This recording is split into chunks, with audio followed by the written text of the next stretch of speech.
বন্ধুরা, আবারও আপনাদের সামনে আমি আরও একটা নতুন রেসিপি নিয়ে এসেছি। সেটা হলো হাঁসের ডিম দিয়ে, পোস্ত দিয়ে, নারকেলের দুধ দিয়ে আপনাদেরকে আমি আজকে নতুন রেসিপি করে দেখাবো। তাহলে তার জন্য আমার তো অবশ্যই হাঁসের ডিম দরকার আছে। দেখুন আমি কতগুলো হাঁসের ডিম নিয়ে নিয়েছি।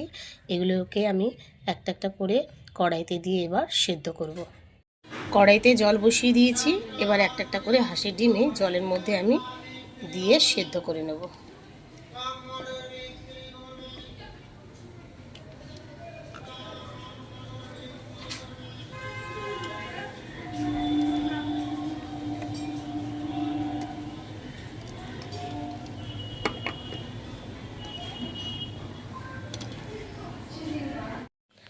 মশলার মধ্যে আমার লাগছে সামান্য সম্বর দেওয়ার জন্য আমি পেঁয়াজ কুচি রেখে দিয়েছি, আর লাগছে হচ্ছে কি গোটা জিরে, গোটা শুকনো লঙ্কা, আর এলাচ, আর একটা দারচিনি। আর এটার মধ্যে আমি আগে থেকেই মশলাটা বেটে নিয়েছি।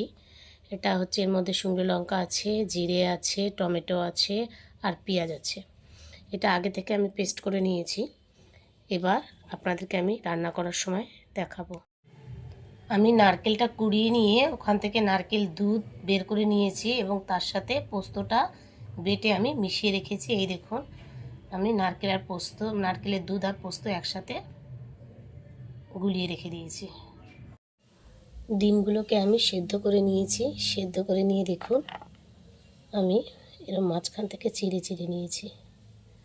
প্রত্যেকটা ডিম এরকম মাঝখান থেকে চিড়ে চিড়ে কেটে নিয়েছি। কারণ হচ্ছে গিয়ে এটা যদি আমি করি তাহলে ভেতরে ভালো করে মশলাগুলো ঢুকবে।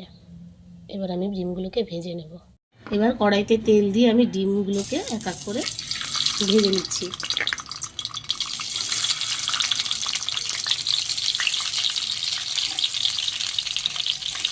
এর মধ্যে অল্প নুন আর একটু হলুদ দিয়ে ভেজে নেব।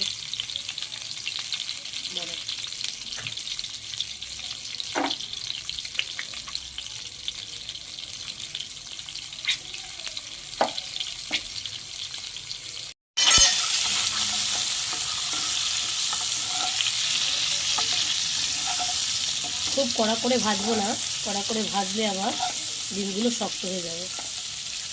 এবার ডিমগুলোকে আমি নামিয়ে নেব। কড়াই বসিয়ে দিয়েছি। এবার কড়াইতে কিছুটা তেল দিয়ে আরও কিছুটা তেল আমি দিয়ে দেব, কারণ এটার জন্য একটু তেল আমার বেশি লাগবে। তেলটা এবার আমি একটু গরম হতে দেব। তেল আমার গরম হয়ে গেছে। এবার এক এক করে আমি এর মধ্যে প্রথমে শুকনো লঙ্কা দিয়ে দেব,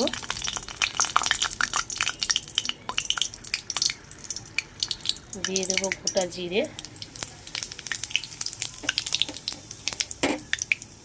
তারপর দিয়ে দেবো এলাচ আর দারচিনি। এবার এটাকে একটু নাড়িয়ে চাড়িয়ে আমি পেঁয়াজ কুচিগুলো দিয়ে দেবো।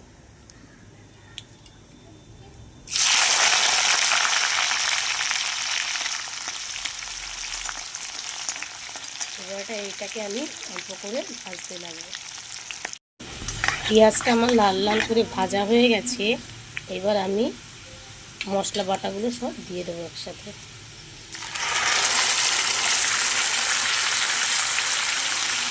এবার আমি কিছুক্ষণ নাড়িয়ে নিয়ে এর মধ্যে পরিমাণ মতো নুন আর হলুদ গুঁড়ো দিয়ে দেবো। এবার মশলাটাকে কষতে থাকবো যতক্ষণ পর্যন্ত এটা মশলাটা তেলের মধ্যে না আসে। দেখুন মশলাটা পুরো কষতে কষতে তেলের উপরে চলে এসেছে। এবার আমি জল দিয়ে দেবো।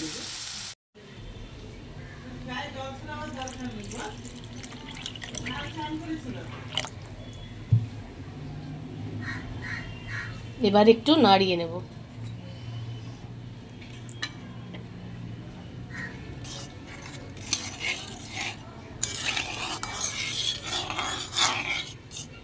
বেশি জল দেব না, কারণ নারকেলের দুধ আর পোস্ত বাটাটা পড়বে। ঝোলটা ফুটে গেলে আমি ডিমটা এর মধ্যে দিয়ে দেবো।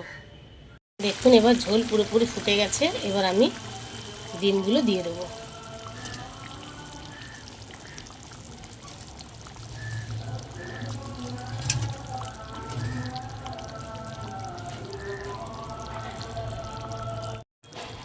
এবার একটু নাড়িয়ে নিয়ে আমি এটাকে চাপা দিয়ে দেবো।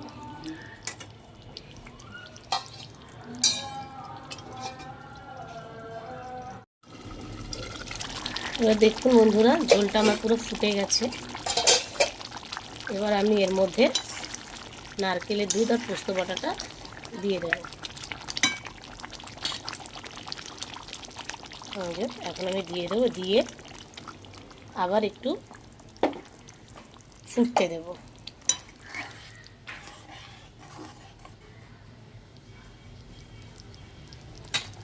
এবার আবার কিছুক্ষণের জন্য আমি ঢেকে দেব। এবার ঢাকনাটা খুলে দেখব, ঝোলটা অনেকটা কমে এসছে।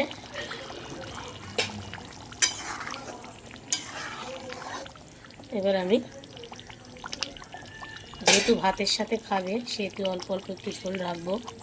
আর কেননা যেহেতু নারকেলের দুধ রয়েছে, পোস্ত রয়েছে, আরও বসে যাবে।